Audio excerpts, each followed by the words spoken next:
Merhaba arkadaşlar, kanalıma tekrar hoş geldiniz. Bugün sizinle birlikte böyle yumuşacık kadife hırkalardan yapacağız.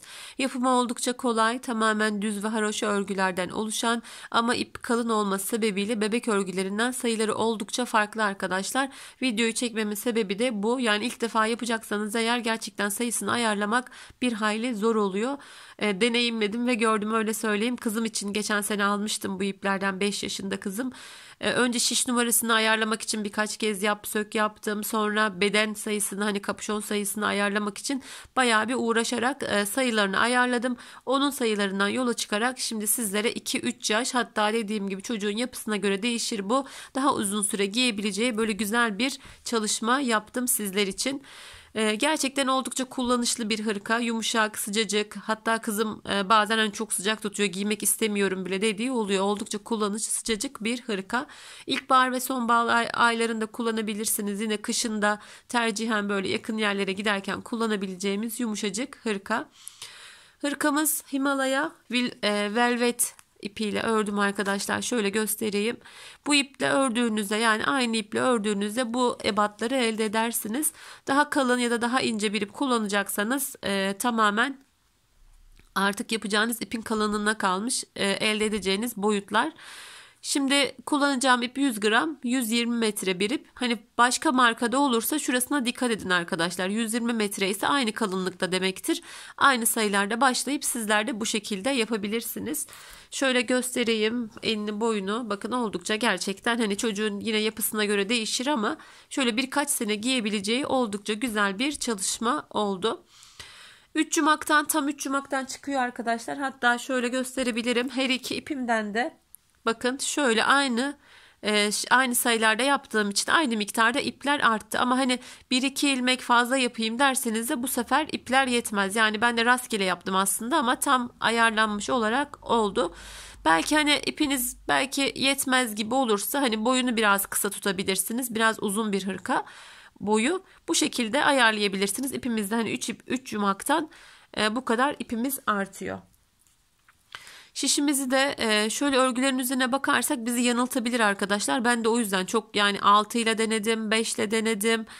Burada 8 milim diye gösteriyor her iki şişle, yani tek şişle de çift şişle de, ama 4,5 numara, hatta 4 ile bile örebilirsiniz arkadaşlar. Ben 4,5 ile ördüm, yumuşak bir hırkamız oldu. Dediğim gibi 3 yumak Himalaya Velvet, yine dediğim gibi aynı metrelerde farklı bir kadife iple tercih edebilirsiniz. 3 numara misinalı şiş arkadaşlar. Şöyle göstereyim. Şimdi hemen çok uzatmadan yapımına geçelim hırkamızın. Daha önce kapüşonlu hırka çalışmıştık. Kapüşonu birleştirmek için farklı bir başlama tekniğiyle kapüşonumu başlayacağım. Sonrasında videonun sonunda orayı göstereceğim. Söylememe rağmen bazen hani orayı neden yaptınız, ne gerek vardı gibi. Şöyle kapüşonu daha düzgün birleştirmek için, bakın dikiş yok burada.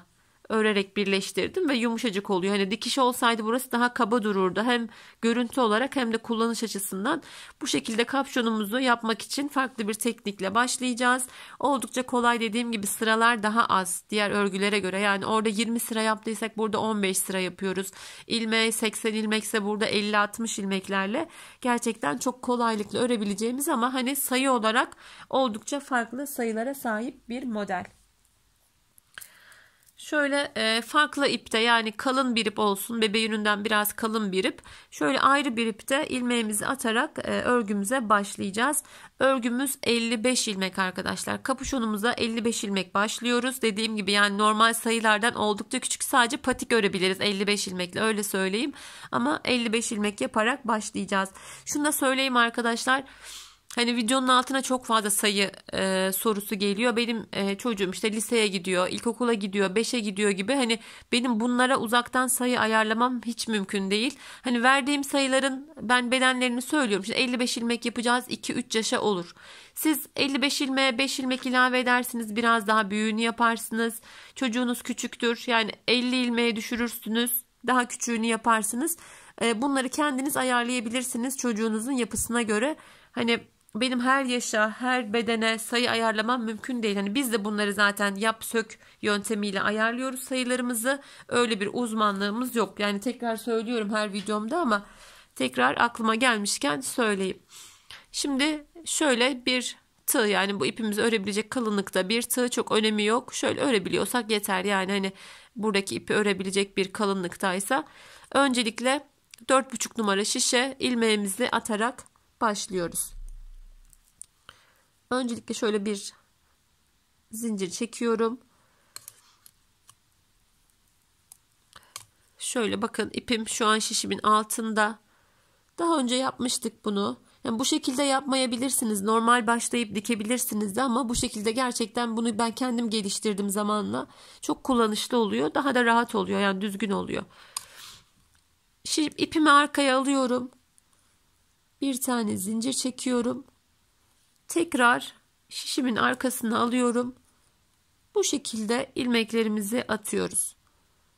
Bakın, tığım ön tarafta, ipim de şu an üstte. Şişimin altına alıyorum. Bir tane ilmek atıyorum. Buradaki ilmeğimizi, yani çok gergin olmamasına dikkat edelim. Ne kadar da bol olursa o kadar iyi olur arkadaşlar. Bunu sökeceğiz, çok önemi yok. Diğer sırada ilmekleri rahat alabilmemiz için. Arkaya alıyoruz. İlmek atıyoruz. Normal bir başlangıç yapmıyoruz. Farklı bir başlangıç. Sebebini de söyledim arkadaşlar. Örgümüzü tamamladıktan sonra yine birlikte kapşonumuzu birleştireceğiz. Bu şekilde 55 ilmek atalım arkadaşlar şişimize. Evet, kapüşonumu tamamladım.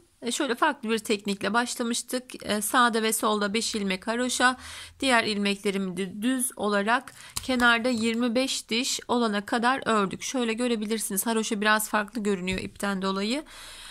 Santim olarak da ölçtüğümüzde boyu şu şekilde 20 santim, elimizde 40 santim, 41 santim, biraz esnek olduğu için örgü değişiklik gösterebiliyor arkadaşlar, ama 55 ilmek başlıyoruz, 25 diş haroşamızı örüyoruz.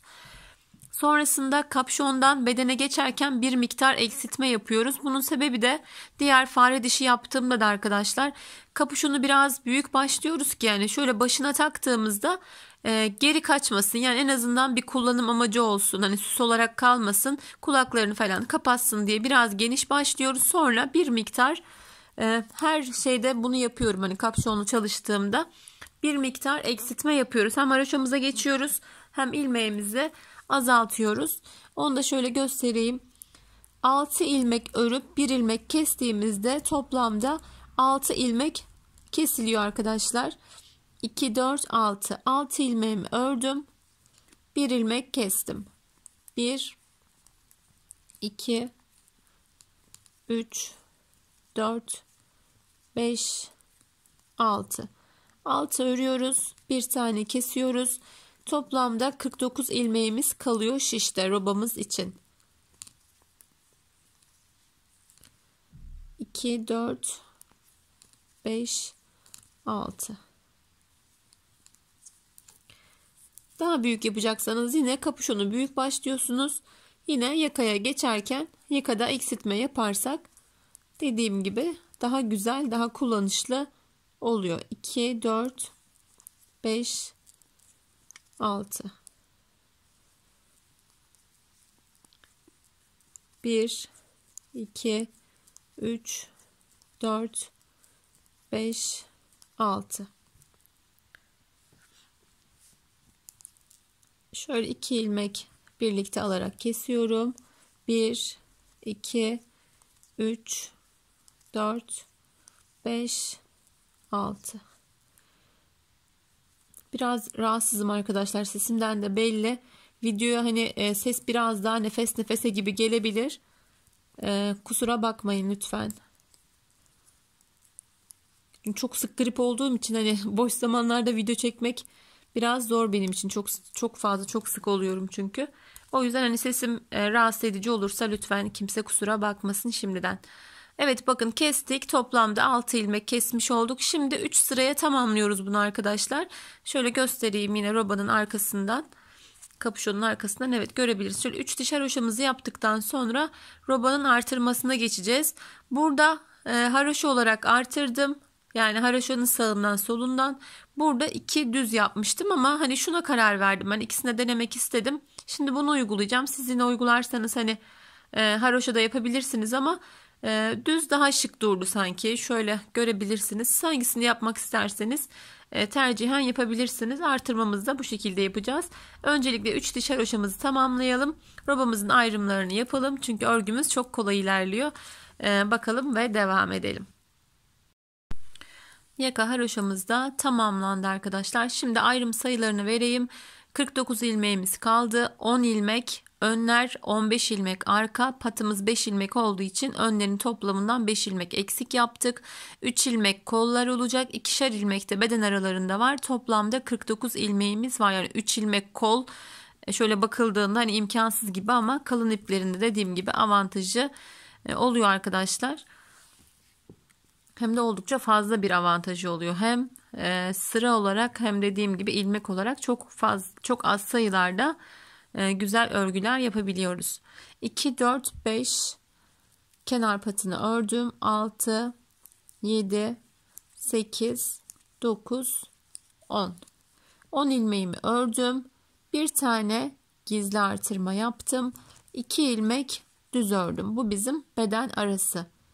2 ilmekten sonra yine gizli artırmamı yaptım. 1 2 3 ilmek kol. Buralarda işaretleyici kullanabilirsiniz. Daha rahat olabilir. 3 ilmek kolumu ördüm. Tekrar gizli artırmamı yaptım. 2 ilmek yine beden arası. Tekrar bir tane gizli artırma. Şöyle özetleyelim. 10 ilmek ön ördük, bir tane artırdık, 2 ilmek ördük, yine bir gizli artırma, 3 ilmek kol, 2 ilmek yine beden arasında, tekrar artırdık ve devam ediyoruz. Şöyle artırmamı yaptım. 15 ilmek örüyorum. 1 2 3 4 5 6 7 8 9 10 11 12 13 14 15 ilmek. 15 ilmek arkayı ördük. Yine bir tane gizli artırma, 2 ilmek beden arası.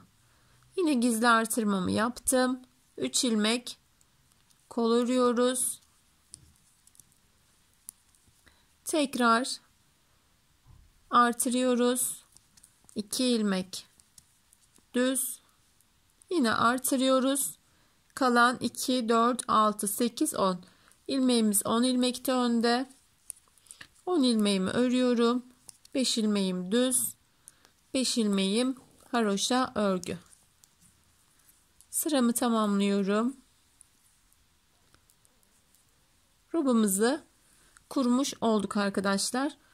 Kadife ipten biraz sayıları ve örgüleri, ilmekleri takip etmek zor oluyor. Varsa evinizde mutlaka işaretleyici kullanın. Yoksa yani şu altına yaptım. Farklı renkte ipten şöyle küçük halkalar yapabilirsiniz. Şöyle düğüm atarak. Onları aralara koyarak da arkadaşlar hani takibini kolaylıkla yapabilirsiniz. Hem gizli artırma yapıyoruz hem dediğim gibi ilmekler bakın çok net görünmüyor. Şurada ben takip edebiliyorum bakın artırmalarım. Ama dediğim gibi zorlanırsanız takip etmekte ya işaretleyici bulamazsanız o şekilde küçük düğümler atarak küçük halkalar yaparak aralarda onları yürütebilirsiniz. Arka sıraya geçtiğimde arka sıram tamamen ters örgü arkadaşlar. Arka sıramızda hiçbir işlem yok. Örgü sonuna kadar tamamen ters örgü olarak ilerleyeceğiz. Arka sıramızı örelim. İkinci sıramızla devam edelim. Evet, ilk sıramızı tamamladık. Dediğim gibi bakın biraz hani normal örgüye göre ilmekleri takip etmek zor olabilir. Dediğim şekilde yaparsanız hani hatta bunlar daha koyu renkti. Oralarda ben de zorlandım açıkçası takip etmekte. Ayraç taktığımda da hani örmekte biraz zor oluyor artırırken. Bunu kendiniz ayarlayabilirsiniz. 10 ilmek başlamıştık. 11 ilmek örüp artıracağız. Hani bu şekilde de ayarlamak mümkün. Zaten hani hırka yapıyorsanız eğer az çok örgüye yatkınlığınız vardır arkadaşlar. Hani çok zorlanacağınızı düşünmüyorum. Bakın 2, 4, 6, 8, 10. Bir ilmek de artırmıştık. 11 ilmek. Şöyle 2 ilmek kendini aslında gösteriyor. Bakın artırdığımız ilmek de gösteriyor şu aradan.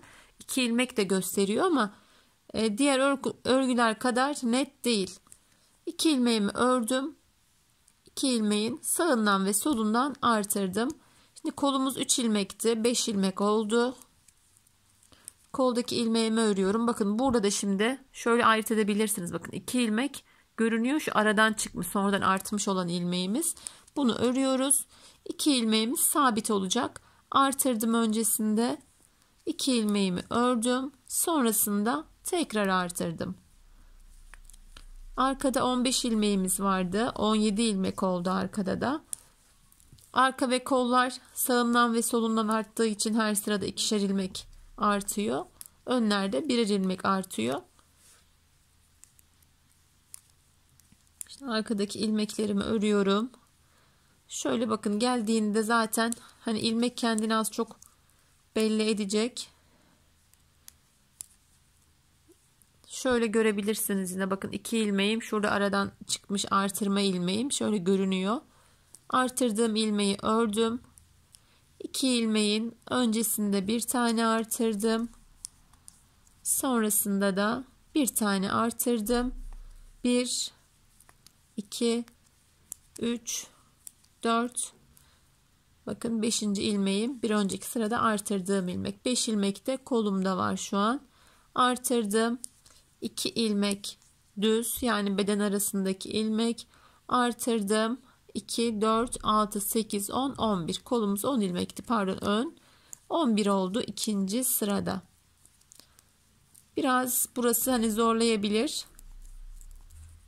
Dediğim gibi hani işaretleyiciniz yoksa küçük çengelli iğne olabilir. Dediğim gibi ipten şöyle küçük bir halka yaparsınız. Çok daha rahat olur. Şöyle bakın, yavaş yavaş da aslında hani kendini göstermeye başlıyor. Arka sırayı yine örelim arkadaşlar. Bir sıra daha birlikte yapalım. Sonrasında robamızı bitirene kadar örmeye devam edeceğiz. Haroşamızın 3. sırasıyla devam ediyoruz. Henüz iliğimizi açmadık arkadaşlar. Unutmadım. 4 sıra sonunda ilk iliğimizi açacağız. Yaka düşürme tekniği de uygulamıyoruz. Hırkalarda ben uygulamıyorum. Çünkü hani hırkalarda yakamızın kapalı olması her zaman daha iyidir. Ama yeleklerde günlük kullanımı olduğu için yakada yaka düşürme tekniği yapıyoruz. Hırkalarda bunu uygulamıyorum. İlk iliğimizi 4 diş, haroşadan sonra şurayı saymazsak yaka haroşası. İlk iliğimizi 4 dişten sonra sonraki iliklerimizi 10 sırada bir açıyoruz arkadaşlar. Zaten iliğimiz tamamlandığında da hırka boyumuz ayarlanmış oluyor. Bunu da söyleyeyim yeri gelmişken. Hani iliğimizi açmadık diye düşünmeyin. Çünkü burada da çok şöyle kapalı açtığımızda kapşonu gerdiriyor. O yüzden biraz aşağıdan açıyoruz ki şöyle hani kullanımı daha kolay olsun diye. Şöyle başlangıç yapayım 3. sıramada. Bundan sonrası zaten hani yaka düşürme vesaire farklı model olmadığı için aynı devam ediyor. Başladım. Şöyle artık bakın biraz daha net gibi, şöyle 2 ilmeğimiz. Artırdığım ilmeği ördüm. Şöyle bir kontrol ediyorum. Bakın evet, 2 ilmeğim gösteriyor kendini. Artırdım. 2 ilmeğimi ördüm. Tekrar artırdım. Koldaki ilmeklerimi örüyorum. Şurada pardon. Şu 2 ilmeğim. Artırdım. 2 ilmeğimi örmedim. 2 ilmeğimi örüyorum. Tekrar artırdım. Şurada ben karışıklık yapmışım gibi geldi ama tamam, devam ediyorum. 1 2 3 4 5 6 7. Şöyle bakın, 2 ilmek dipten gelen ilmek, şu artırdıklarım zaten belli. Öncesinde bir tane artırdım. 2 ilmeğimi ördüm. Şöyle görebilirsiniz. Artırdığımız ilmekten hemen önce artırıyorum. Örerek arkadaki ilmeklerimizi devam ediyoruz. Evet arkadaşlar, bu şekilde 15 sıra olana kadar robamızı örüyoruz. Normalde bu 20 sıradır. 3 dişte haroşa yaparız. 23 sıradır. Ama burada yine sıramız oldukça az. 3 sırasını tamamladık bile. 15 sıraya tamamladığımızda kol beden ayrımına geçeceğiz. Şimdi robamızı bu şekilde örmeye devam edelim. Artırmalarımıza dikkat edelim. Kaydırmaya da yanlışlık olmasın. Sonrasında kol beden ayrımıyla birlikte devam edelim. Evet, robamız da tamamlandı. Aslında hırkamızın büyük bir kısmını tamamlamış olduk. Yani aşamalı olan yerlerinin büyük bir kısmını tamamlamış olduk. Şimdi kolumuzu öreceğiz. Öncelikle buradaki sağ kolumuzu öreceğiz. Örgümüzün sol kolu ama bizim sağımızda kalan kolu. Kolumuz hariç diğer ilmekleri ya bir ipe geçirebilirsiniz arkadaşlar ya da böyle hani kullanmadığım farklı bir şişe geçiriyorum ki hani aktarması daha kolay oluyor. Öncelikle öndeki ilmeklerimi alacağım. Ya da hani bazı durumlarda daha örmesi rahat oluyor aslında. İğne ile ipe boşaltabilirsiniz ilmeklerinizi, yedek bir şişiniz yoksa. Ama bu şekilde de pratik oluyor. Örmekte biraz hani iki şiş örgüde zorlanabilirsiniz ama. Şimdi arada iki ilmek vardı. Bakın. Onun bir tanesi bedene gelecek. Bir tanesi kola gelecek arkadaşlar. Bir tanesini bedene aldım. Şişimi şöyle iptal ettim oradan. Şimdi şurada şu ilmekler kalacak şişimizde. O yüzden şöyle ters taraftan diğer şişime de bunları yine alıyorum bu taraftan. Tüm ilmeklerimizi bu şekilde aktaralım. Sadece bir koldaki ilmeğimizde kalacak ördüğümüz 4,5 numara şişimiz. Diğer ilmekleri bu şekilde şişimize aktaralım. Şöyle göstereyim. Bakın. Yedek şişimi diğer ilmeklerime geçirdim. Öreceğim şişim kolumda kaldı. Şu şekilde diğer şişimize aktardık kalan ilmeklerimizi. Kolumuzda şu an 35 ilmek var arkadaşlar. 31 ilmek de kolumuz için biraz fazla. Başta ve sonda birer ilmek keserek örgümüze başlayacağız kolumuza. O şekilde hiç kesim yapmadan sonraki sıralarda devam edeceğiz. Şöyle ipimi aldım. Yeni bir ip takıyoruz kolumuza. Bedenimizdeki ipimizi de henüz yeni bağladım arkadaşlar. Şöyle görebilirsiniz. Bakın robanın bitimine bir sıra iki sıra kala ilk ipimiz bitti. İkinci ipimi taktım. Yine üçüncü ipimi de kola takarak örgüme başlıyorum. Şöyle yine hani örgümüzü sabitlememiz için bittiğinde bir miktar ip bırakarak başlıyorum. Kenarları mutlaka ters alıyoruz arkadaşlar. Kenardaki ilmeklerimizi başta ve sonda şöyle keserek başlıyorum ilk ilmeğime. Ters olarak bir tane kestim. Diğer ilmeklerimiz zaten düz örgü. Bu şekilde kollarda bazen farklı modellerde kol kesimi yapılıyor ama böyle daha çok mont gibi biraz kalın kapüşonlu hırkalarda hiç kesim yapmadan kolu örüyoruz arkadaşlar. Hem kullanımı kolay oluyor hem takip bazen zor olur. Yani hangi sırada kesmiştim sıra saymak biraz zordur. Hem de görüntü açısından da mont gibi olduğundan kesmediğimiz zaman daha güzel duruyor. Sadece manşete geldiğimizde, kol ucuna geldiğimizde bir miktar eksiltme yapacağız. Onun dışında sadece ilmek sayım biraz fazla kol için. 2 ilmeği de yani zaten 3 ilmek başlamıştım. Kolu daha az başlama imkanım yok. 1 ilmek de olmazdı. 3 ilmek başlamıştık. 35 ilmeğimiz var şu an. Şöyle sonda da 2 ilmeğimi ters olarak ördüm ve 33 ilmeğe düşürdük kolumuzdaki ilmek sayısını. Kolumuzu düz olarak öreceğiz. Dediğim gibi başta ve sonda ilmekleri ters alalım ki şu görünüm olsun kolun kenarında. Yani haroşa görünümü olsun arkadaşlar. Kolumuzu o şekilde dikiyoruz. Yani ikiye katlayarak dikmiyoruz. İlmek ilmek dikeceğimiz için şöyle satır başına geleyim. Bir kez daha yapalım birlikte. Mutlaka o şekilde alalım kenarları. Düz aldığınızda aynı görüntüyü elde edemezsiniz dikerken. Mutlaka her örgümde hani ters de örsem düz de örsem kenarları bu şekilde alıyoruz. Diktiğinizde yine kapüşon gibi kollarda da hani kalın bir dikiş ibaresi olmuyor. Şöyle gelelim başa kadar.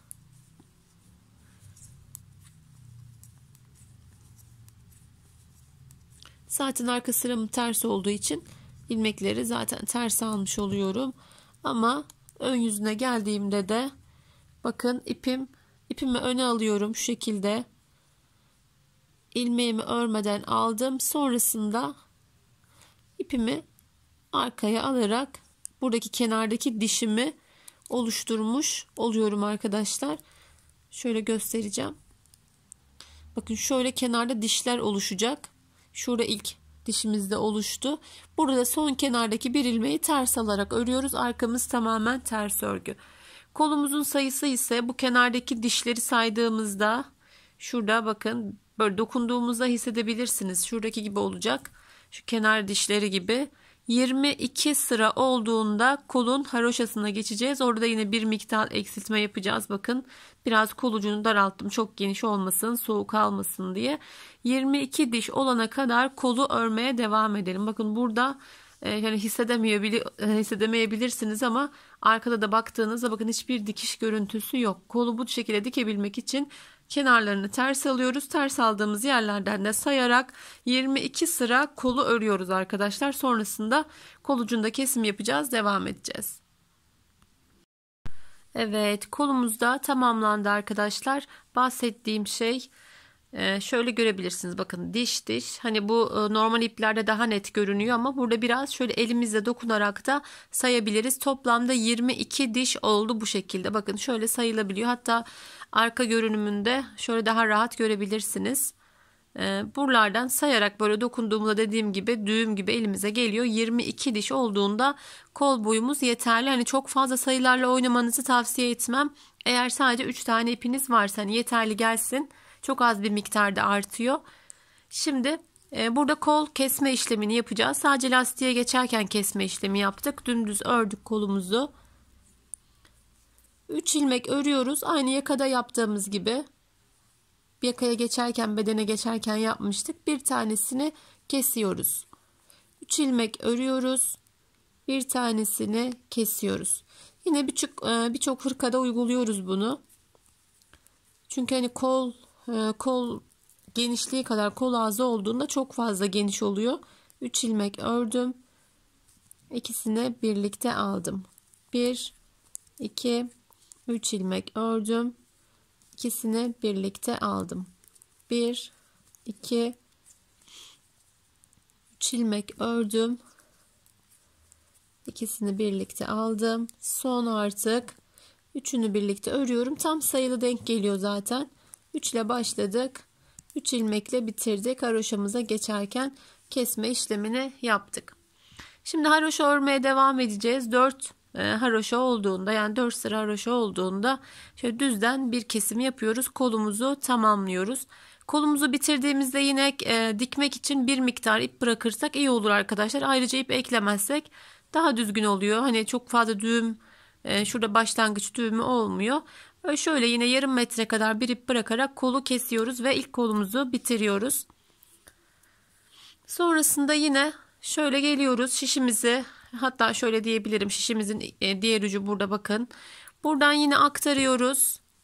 Şuraya kadar geliyoruz. Bir ilmeği bedene, bir ilmeği kola. Kalın şişimizle yine buradan örmeye başlıyoruz. Başta ve sonda bir tane kesiyoruz. Yine 22 sıra örerek diğer kolumuzu da tamamlıyoruz. Bunu anlatmama gerek yok. Aynı buradaki işlemi buradaki kolumuza kalın şişimizi takarak yapıyoruz. Diğer kolumuzu da aynı şekilde örüp bitirelim. Sonrasında çok fazla bir anlatım kalmıyor zaten. Bedenimiz de düz olduğu için beden ilmek sayısını ayarlayacağız. Sonrasında kapüşonumuzun birleştirmesini anlatacağım. Burayı birlikte birleştireceğiz. Sonrasında kolumuzda şöyle kolumuzu bir tanesini dikeriz. Sonrasında sizler rahatlıkla devam edebilirsiniz. Diğer kolumuzu da örelim ve devam edelim. Kollarımız da tamamlandı. Artık bedene geçebiliriz. Bedende şu anda toplamda 99 ilmeğimiz var arkadaşlar. 101 ilmek olarak devam edeceğiz. Şimdi birlikte başlayalım. Kol altından birleştirirken 2 ilmeği birlikte öreceğim ama şurada artırmaya bir kez daha devam edeceğiz. Orada keseceğiz. Orada artıracağımız için toplamda 2 ilmek eksilecek. 4 ilmek de üzerine ilave etmiş olacağız. Toplamda 101 ilmekle bedenimizi devam ettireceğiz. Şu anda 99 ilmeğimiz var. Şöyle geçelim bedene. Sonrasında zaten dümdüz öreceğiz. Beden sırası tamamlanana kadar. İlk sırayı birlikte örelim. 26 ilmekti sanırım önlerde ama hani çok saymamıza gerek yok. Bu sayılarla ilerleyeceğiz. Model kurulumu olmadığı için de özel bir sayıya ihtiyacımız yok. Düz örgü 99 ilmek de yeterli olabiliyor. Ama hani hırkanın eni geniş olduğunda daha iyi olur diye düşünüyorum. Şurada, hemen şurada bir tane gizli artırma yapıyorum. 2 ilmek kala bir tanesini örüyorum. Karşıyı birleştirirken 2 ilmeğimi birlikte alarak geçiyorum ki kol altı sağlam olsun arkadaşlar. Burada eksiltme yaptığım için diğer yerde de yine 2 ilmek öreceğim. Bir tane gizli artırmamı yaptım. Yani toplamda 4 ilmek artırıyoruz. 103 ilmek oluyor ama birer ilmekte kol altında kestiğimizde 101 ilmekle bedenimize devam ediyoruz. Diğer kolda da aynı şekilde yapacağız. Orayı da geçelim. Sonrasında kapüşonumuzu açalım, birleştirelim. Kol dikimini şöyle bir göstereceğim. Kenarları ters alarak yapmıştık. Bir başlangıç yapalım. Sonrasında sizler rahatlıkla artık devam edebileceksiniz. Dediğim gibi kolay bir modeldi. Yani model olarak düz bir model, düz bir çalışma ama sayılarını hani ilk defa yapacaksanız eğer gerçekten ayarlaması biraz zor. Yani 100 ilmekle mümkün değil bir bebek hırkası örmek. Bir de üzerine yani 2-3 yaş bir hırka örüyoruz. İpimiz kalın olduğu için ilk defa örecekseniz sizler için de sayılar kolaylık olabilir.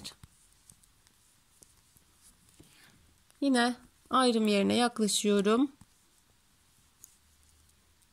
Şöyle 2 ilmek kalınca bir tane burada gizli artırma. Bu sadece bu sıraya özel. Bir daha yapmayacağız artık. Düz devam edeceğiz. Şöyle şişimi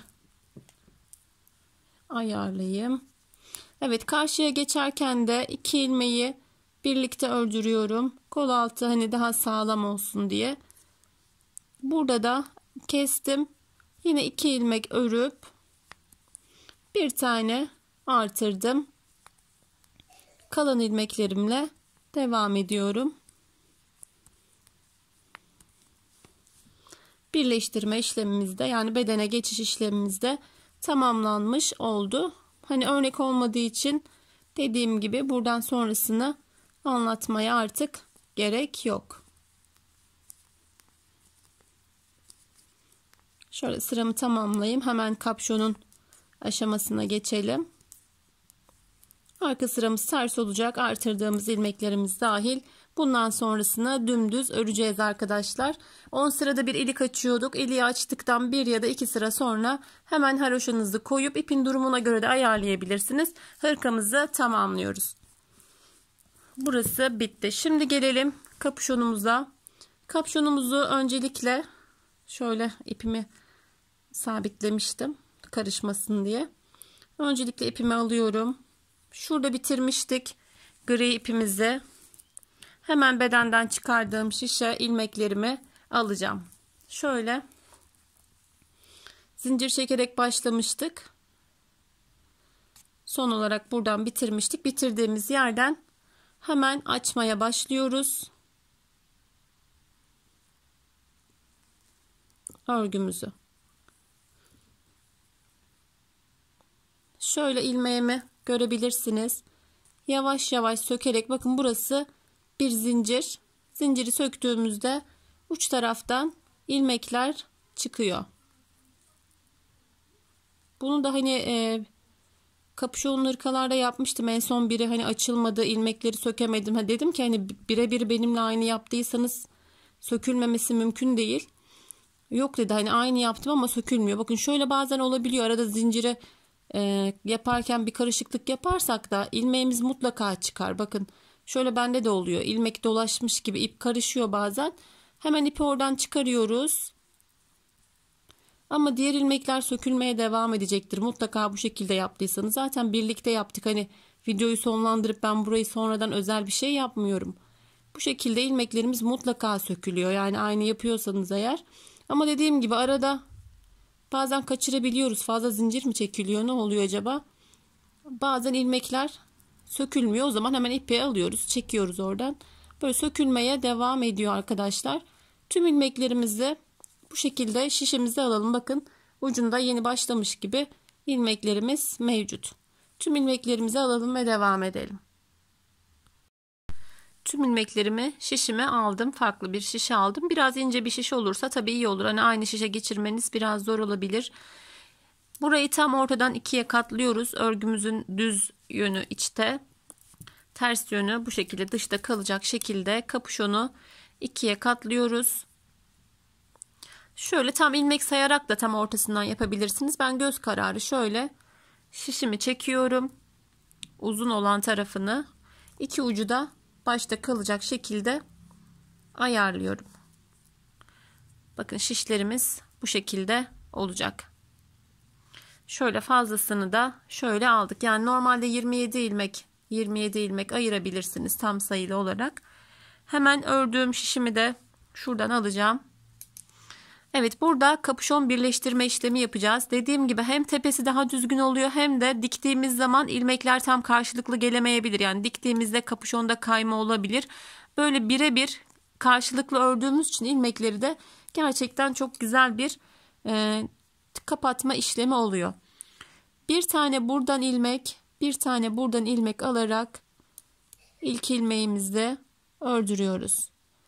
Ve dikkatlice iki şişten çıkardım. Şimdi elimde bir tane ilmeğim oldu. Artık kesmeye başlayacağız. Yine aynı şekilde karşılıklı geçirdim. Ördürdüm. İlk ilmeğimi, bakın şu an iki ilmeğim var. İlk ilmeğimi alıyorum.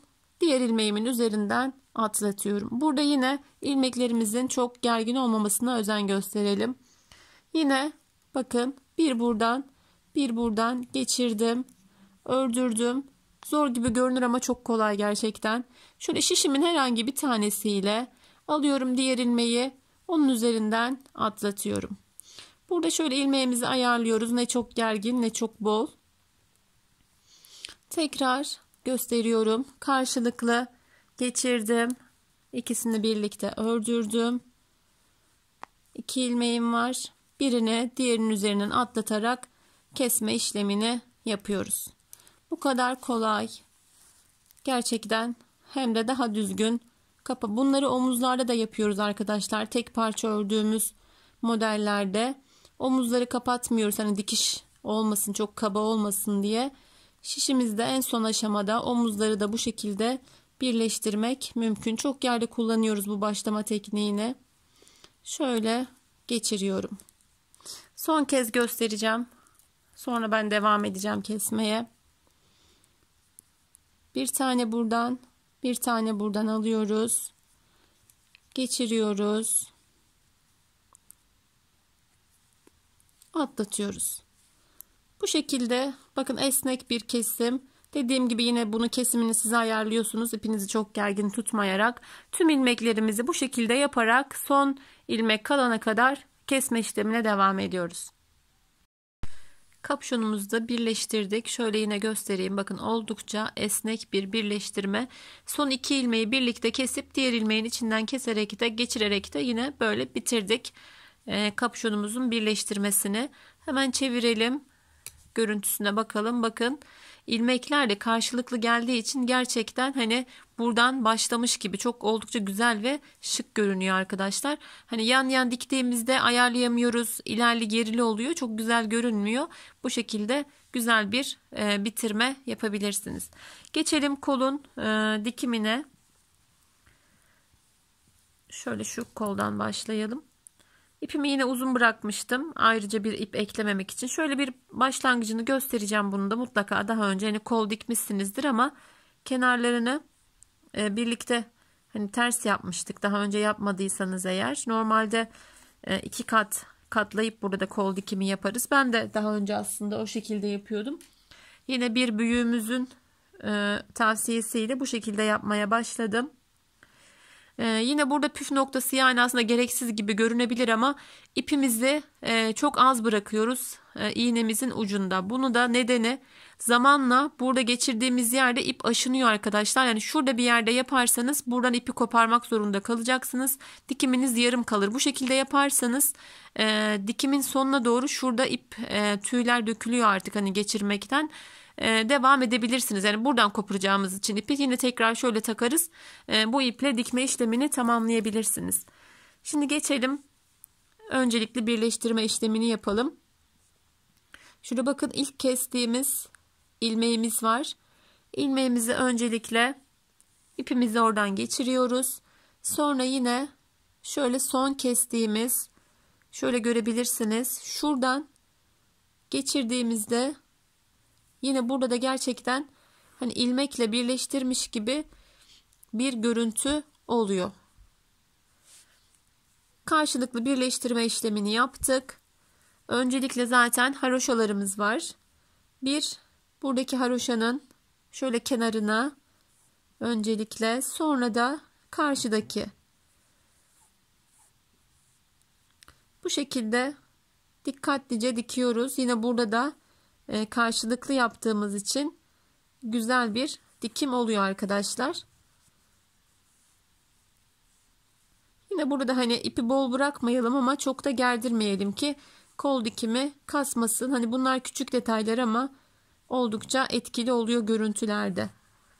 Karşılıklı burayı diktim. Şimdi geldik bakın. Çok yani bariz belli olmasa da şöyle bakın. Diş diş görünüyor. Burada önemli olan şöyle dokunun.